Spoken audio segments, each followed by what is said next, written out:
भारती शिक्षा संस्थान, आदर्श विद्या मंदिर, जोधपुर महानगर ऑनलाइन अध्यापन योजना में भैया बहनों का हार्दिक स्वागत और अभिनंदन। कक्षा 9वीं, विषय हिंदी। प्यारे भैया और बहनों, महानगर ऑनलाइन अध्यापन योजना में आपका हार्दिक स्वागत और अभिनंदन। अभी तक हमने कबीर पाठ में कबीरदास जी का जीवन परिचय पढ़ा, उनकी रचनाओं, उनकी भाषाओं, उनकी शिक्षाओं के बारे में जाना। आज अपन उनकी साखियाँ, जो उन्होंने हर इंसान को एक अच्छी शिक्षा देते हुए लिखी, बाहरी आडंबरों से मुक्त रहते हुए की जो सीख दी है, वही सीख को अपन साखियों के माध्यम से जानने का प्रयास करेंगे। साखियाँ, जिसका अर्थ मैंने आपको पूर्व में भी बताया, अर्थात साक्षी। जो उन्होंने संसार में देखा वही उन्होंने उसी चीज़ को अपनी भाषा के माध्यम से, अपने पदों के माध्यम से लोगों को समझाने का प्रयास किया। यही अपन आज समझने का प्रयास करेंगे।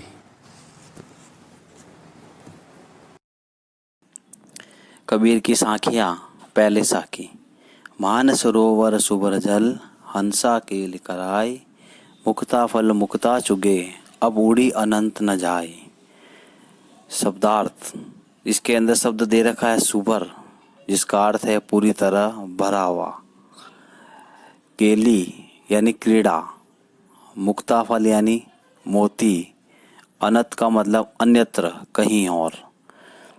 साखी का भावार्थ ये है, कबीरदास जी कहते हैं कि हंस मानसरोवर नामक झील में क्रीड़ा करते हुए आनंदित होकर मोती चुग रहे।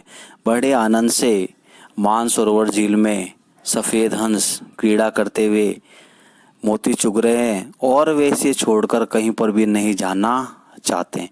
इस झील में इतने आनंदित हो जाते हैं कि उस स्थान को वे बिल्कुल भी छोड़ना नहीं चाहते हैं। ठीक उसी प्रकार इंसान का यह मन रूपी सरोवर, जिसमें जीवात्मा रूपी प्रभु भक्ति के आनंद रूपी जल में विहार करती है, भ्रमण करती है, घूमती है, और जब वो भ्रमण करती है तो किसी भी स्थान पर जाना नहीं चाहती है। प्रभु की भक्ति में इतना डूब जाती है, उस आनंद में इतना रम जाती है कि वह उस स्थान को छोड़ना नहीं चाहती है। कहने का भाव यह है कि अगर मनुष्य, इंसान खुद को ईश्वर भक्ति में लीन कर ले, उसमें रत हो जाए, तो जो आनंद इंसान को प्रभु भक्ति में मिलेगा, वह आनंद, उस आनंद में वह इतना तृप्त हो जाएगा कि संसार के अंदर उसको और कोई आनंद अच्छा नहीं लगेगा। कबीर अपने इस साखी के माध्यम से मनुष्य को भगवान की तरफ, इंसान की तरफ जोड़ना चाहता है कि जो आनंद प्रभु भक्ति में मिलता है और जो जीवात्मा प्रभु भक्ति के आनंद रूपी जल में विहार करती है, और जब वह विहार करती है तो उसका कहीं पर भी जाने का मन नहीं करता है। और जो आनंद प्रभु भक्ति में मिलता है, वह आनंद अगर इंसान को मिल जाए तो वो उस आनंद में इतना तृप्त हो जाएगा कि उसको संसार की कोई भी खुशी उस भक्ति के सामने फीकी लगेगी। ईश्वर की तरफ जोड़ने की ये साखी को कबीर ने जो है हंस के माध्यम से समझाने का प्रयास किया है। पद संख्या साखी दूसरी। प्रेमी ढूंढत मैं फिरो, प्रेमी मिले न कोई, प्रेमी को प्रेमी मिले, सब विष अमृत होई। प्रेमी यानी प्रभु का भक्त, फिरो यानी घूमता हूँ। कहने का यह है, अर्थ है कि अगर इंसान को सच्चा ईश्वर प्रेमी मिल जाए तो वह उस प्रेमी को छोड़ने का बिल्कुल भी प्रयास नहीं करेगा।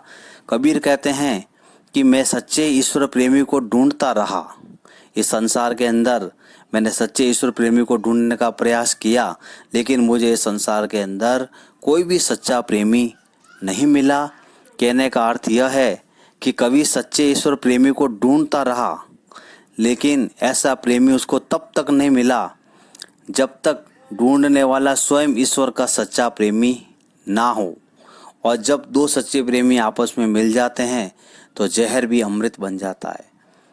इंसान ने सच्चे भक्त को ढूंढने का प्रयास किया, लेकिन जब तक व्यक्ति स्वयं सच्चा भक्त नहीं बनेगा तब तक वह एक सच्चे प्रेमी को, सच्चे भक्त को नहीं ढूंढ पाएगा। कहने का अर्थ यह है कि जब दो सच्चे प्रभु भक्त आपस में मिल जाते हैं तो उनके बीच में जो भी भेदभाव, जो भी ऊंच नीच आदि जो विष रूपी दुर्भावनाएं, जो बुरी भावनाएं होती है वह समाप्त हो जाती है, अर्थात वो भावनाएं उनके अंदर होती ही नहीं है। तभी कबीर कहते हैं, प्रेमी ढूंढत मैं फिरो, प्रेमी मिले न कोई, प्रेमी को प्रेमी मिले सब विष अमृत होय। जब प्रेमी से प्रेमी मिल जाता है तो जहर भी अमृत के समान हो जाता है। संसार के अंदर सारे भेदभाव, ऊंच नीच आदि विष रूपी दुर्भावनाएं सच्चे प्रेमी के मिलने पर स्वतः ही समाप्त हो जाती है। तीसरी, हस्ती चढ़िए ज्ञान को सहज दुलीचा डार, स्वान रूप संसार है भूकन दे जख मार। हस्ती का अर्थ हाथी, सहज का अर्थ आसान, दुलीचा का अर्थ कालीन, स्वान का मतलब कुत्ता, भूकन का मतलब भौंकना। इस दोहे के माध्यम से कबीर ने यह बताने का प्रयास किया है कि जो इस संसार के अंदर ज्ञानी लोग हैं उनको इस संसार के लोगों की परवाह किए बिना अपना कर्तव्य करना चाहिए, अर्थात प्रभु की भक्ति सहज ध्यान लगाकर करनी चाहिए। इस दोहे में कबीरदास जी कहते हैं कि यदि सवारी करनी है तो ज्ञान रूपी हाथी अर्थात सहज ध्यान के आसन लगाकर, दुलीचा डालकर उसके ऊपर चढ़ो, और जो इस संसार के अंदर व्यंग्य करते हैं अर्थात जो स्वान यानी कुत्तों अर्थात व्यंग्य करने वाले लोगों की बिल्कुल परवाह नहीं करनी चाहिए, अर्थात भौंकने वालों को परवाह किए बिना व्यक्ति को ज्ञान रूपी सवारी करनी चाहिए। संसार के अंदर जो व्यक्ति ज्ञान प्राप्त करना चाहता है उसके अंदर बाधा डालने वाले, उसके ऊपर व्यंग्य करने वाले, उसके ऊपर कटाक्ष करने वाले अनेक लोग होते हैं। जिस प्रकार हाथी इस संसार के अंदर बिना किसी की परवाह किए अपने मतवाली चाल से चलता रहता है, कुत्ते उसके ऊपर भौंकते रहते हैं लेकिन वो उनकी परवाह नहीं करता है, वह शान से चलता रहता है। तात्पर्य यह है कि ज्ञानी लोगों को कुछ कहने या बात की बिना परवाह किए अपना कर्तव्य पूरा करना चाहिए, उन्हें किसी की भी परवाह नहीं करनी चाहिए, अर्थात प्रभु की भक्ति सहज ध्यान लगाकर एकाग्रचित होकर करनी चाहिए। दोहे में कबीरदास जी ने ज्ञान को हाथी की उपमा दी है तथा लोगों की प्रतिक्रिया, जब इंसान ज्ञान प्राप्त करने लगता है तो जो लोग उसके ऊपर प्रतिक्रिया देते हैं उनको कुत्तों के भौंकने के समान बताया गया है, अर्थात अज्ञानी लोगों की परवाह किए बिना इंसान को ज्ञान प्राप्त सहज भाव से एकाग्रचित होकर करना चाहिए। इसमें किसी भी लोगों की, किन्हीं लोगों की परवाह नहीं करनी चाहिए। हस्ती चढ़िए ज्ञान को सहज दुलीचा डार, स्वान रूप संसार है भूकन दे जख मार। कबीर की साखी चतुर्थ, पखा पखी के कारणे सब जग रहा बुलान, निरपक होय के हरि बजे सोई संत सुजान। पखा पखी का अर्थ पक्ष और विपक्ष, कारणे का मतलब कारण, निरपक्ष निष्पक्ष, भजे भजन करना, सुजान चतुर या ज्ञानी। कि इस संसार के अंदर जो निष्पक्ष भाव से तटस्थ रहते हुए भक्ति करता है वही वास्तव में संत कहलाता है, वही ज्ञानी कहलाता है। संसार के अंदर बिना लोगों की परवाह किए पक्ष और विपक्ष के चक्कर में पड़कर लोगों ने स्वयं को जो जाति, धर्म और संप्रदाय में बांट दिया है और इस संसार के मोह में पड़कर अपने जीवन के उद्देश्य से जो व्यक्ति भटक गए हैं, ऐसे लोगों से दूर रहना है। और जो व्यक्ति इन लोगों से दूर रहकर, ऐसे लोगों से दूर रहकर बड़े ही निष्पक्ष भाव से तटस्थ रहते हुए ईश्वर की भक्ति में लीन रहता है, वास्तव में वही संत है, वही सच्चा ज्ञानी है। इसलिए इस संसार के अंदर इंसान को जाति, धर्म, संप्रदाय, मजहब आदि में नहीं बांटना चाहिए और ना इस संसार रूपी मोह में पड़कर अपने को अज्ञानता में डालना चाहिए। तटस्थ भाव से रहते हुए, स्थिर रहते हुए और बहुत ही निष्पक्ष, बिना पक्ष और विपक्ष की परवाह किए बिना जो व्यक्ति ईश्वर की भक्ति में लीन रहता है, वास्तव में इस संसार के अंदर वही संत है, वही सच्चा ज्ञानी है। और ऐसे ही संत, ऐसे ही ज्ञानी अपने लोगों को अर्थात अच्छी शिक्षा से इस संसार को बदल सकते हैं, मनुष्य को बदल सकते। सांख्या साकी संख्या 5। हिंदू मुआ राम कही, मुसलमान खुदाई, कहे कबीर सो जीवता, जो दूह के निकट न जाए। जीविता शब्द का अर्थ होता है जीवित, और दूह का मतलब दोनों, निकटी का मतलब पास में। कहने का अर्थ यह है कि इस संसार के अंदर हिंदू राम के नाम पर और मुसलमान खुदा के नाम पर जो ये सांप्रदायिक फैलाव करते हैं, और इसी फैलाव को करते करते वो मर भी जाते हैं। हिंदू राम के नाम पर और मुसलमान खुदा के नाम पर लड़ते लड़ते मर जाते हैं। कबीरदास जी इस दोहे के माध्यम से, इस साखी के माध्यम से संसार के हर इंसान को यही शिक्षा दे रहे हैं कि संसार में वही व्यक्ति जीवित रहता है, वही जीने लायक है, जो इन दोनों के पास नहीं फटकता है, नहीं भटकता है। अर्थात जो संसार में धर्म और जाति जैसे भेदभाव को नहीं मानता है, इन भेदभावों से दूर रहकर जो प्रेम का संदेश फैलाता है, उसी मनुष्य का जीवन इस संसार के अंदर सार्थक है। वही अपने जीवन को सफल और सुंदर बना सकता है, अच्छा बना सकता है। कहने का मूल भाव इस साखी का यह है कि राम और खुदा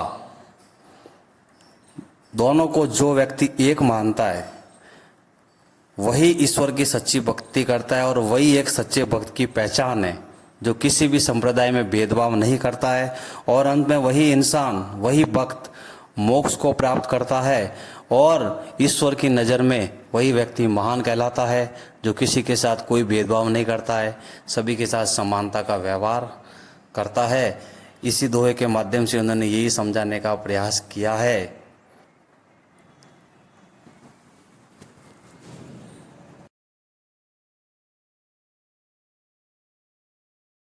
कबीर की साखियाँ, साखी क्रमांक 6।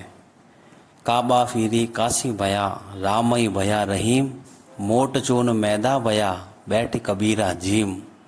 मोट का मतलब मोटा, चून का मतलब महीन। कबीरदास जी कहते हैं इस दोहे के माध्यम से काबा का अर्थ होता है मुस्लिम संप्रदाय का वह पवित्र स्थान जहाँ पे मुस्लिम संप्रदाय के लोग हज करने के लिए जाते हैं, जिनको वो अपना पवित्र तीर्थ स्थल मानते हैं। और काबा ही काशी है और राम ही रहीम है। कहने का भाव यह है कि ईश्वर एक ही है, लेकिन उसके नाम अलग अलग है। हिंदू उसको राम कहते हैं तो मुसलमान उसको रहीम कहते हैं, तथा दोनों की उपासना के तरीके भी अलग अलग है। मुसलमान हज करके, नमाज अदा करके अपने ईश्वर को, अपने अल्लाह को मनाता है, तो हिंदू जो है भगवान राम की पूजा करके, उनकी अर्चना करके उनको मनाने का प्रयास करता है। तो दोनों के तरीके मनाने के अलग अलग होते हैं, और सभी को उसी ईश्वर का अंश मानने से जब एकता और समानता का विचार इंसान के अंदर आ जाता है, तो गेहूं जिसका आटा, मोटा आटा जो होता है, वह बिल्कुल अगर उसको बारीक कर दिया जाए तो वो मैदा बन जाता है। उसी तरीके से जो दोनों ईश्वर के अंदर एक ही परमात्मा को मानता है, दोनों के तरीके अलग अलग है, लेकिन दोनों को जो इंसान एक मानता है तो उसके अंदर एकता और समानता का विचार आ जाता है। कबीर जैसे साधक तभी भोजन कर सकते हैं जो दोनों संप्रदायों के अंदर किसी भी तरीके से भेदभाव ना करे, दोनों ईश्वरों को एक ही ईश्वर माने, तभी उसकी भक्ति सार्थक हो सकती है। काबा फिरी काशी भया, रामई भया रहीम, मोट चून मैदा भया, बैठ कबीरा जीम। साखी संख्या 7। ऊंचे कुल का जन्मिया जे करनी ऊंच न होय, सुबरन कलश सुरा भरा साधु निंदा सोई। जन्म्या का अर्थ जन्म लेकर, सुर का शराब, सुबरनो सुनहरा, कलश का मतलब कलश जिसके अंदर पानी इत्यादि भरा जाता है। कहने का भाव यह है कि ऊंचे कुल में जन्म लेने से कोई भी इंसान ऊंचा नहीं बन जाता है।